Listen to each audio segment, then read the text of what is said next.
உறவுகள் அனைவருக்கும் வணக்கம். உங்க ஊர்ல உங்க பஞ்சாயத்துல பஞ்சாயத்து தலைவர் தேர்தல் நடக்குது. பக்கத்தூருக்காரரு எல்லாரும் சேர்ந்து வந்து உங்க ஊர்ல போட்டி போடுறாங்க.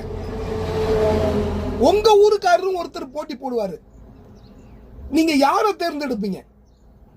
உங்க ஊரை சார்ந்தவரை, உங்க மண்ணை சார்ந்தவரை தேர்ந்தெடுப்பீங்களா? இல்ல பக்கத்து ஊருக்காரர் வந்து எங்க ஊரை ஆட்சி பண்ணா பரவாயில்ல, நாங்க விட்டுட்டு உட்காந்துருப்போம் அப்படின்னு நீங்க பக்கத்து ஊருக்காரரை தேர்ந்தெடுப்பீங்களா? நீங்களே சொல்லுங்க. ஏங்க, ஒரு குடிமகன் தன்னுடைய குடும்பத்துல தான் தலைவனா இருக்க விரும்புவானா?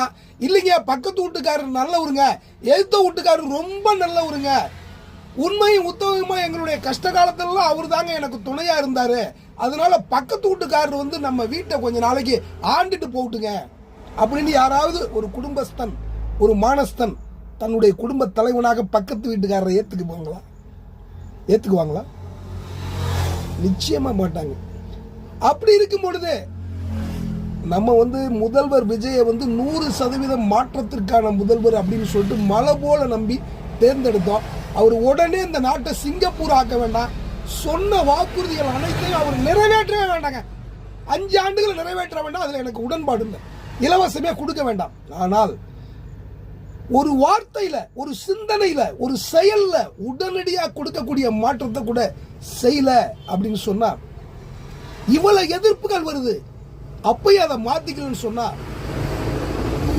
அப்ப விஜய் அவர்கள், முதல்வர் விஜய் அவர்கள் செய்யறத பூரா அவர் நமக்கு மனதுக்கு பிடிச்சவரு, அவரை விரும்பி நம்ம வாக்களிச்சு முதல்வர் ஆக்கணும் அப்படிங்கிற ஒரே காரணத்துக்காக அவர் செய்யறத பூரா நம்ம ஏத்துக்க முடியுமா? சொல்லுங்க.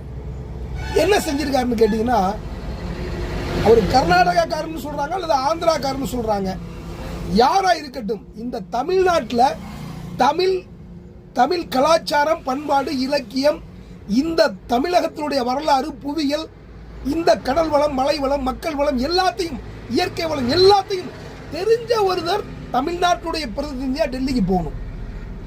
அவர் தான் அங்க போய் தமிழ்நாட்டுக்கான விஷயங்களை பேச முடியும். அதை விட்டுட்டு தமிழ்நாட்டை பத்தி எதுவுமே தெரியாத, எங்கேயோ பிறந்திருக்கிறார், கர்நாடகாவோ ஆந்திராவோ பிறந்து அங்கே வாழ்ந்து அவருடைய சொத்து பத்தி எல்லாம் அங்கதான் செட்டில்மெண்ட், பிசினஸ் எல்லாம் அங்கதான் இருக்கு. அவரை கொண்டு போய் என்னுடைய கஷ்ட காலங்கள்ல எனக்கு ரொம்ப உதவியா இருந்தவர், ரொம்ப நேர்மையானவர், ரொம்ப நியாயமானவர், ரொம்ப உண்மையும் உத்தமமானவர்னு சொல்லிட்டு நீங்க தமிழ்நாட்டினுடைய பிரதிநிதியா டெல்லியில பதவி கொடுத்தா, ஒரு மந்திரிக்கு இணையான பதவி கொடுத்தா அதையும் நீங்க ஒத்துக்குவீங்களா? சிந்தியுங்கள் உறவுகளே, பாருங்கள், பகிருங்கள், பங்களிப்பு கொடுங்கள். நன்றி உறவுகளே.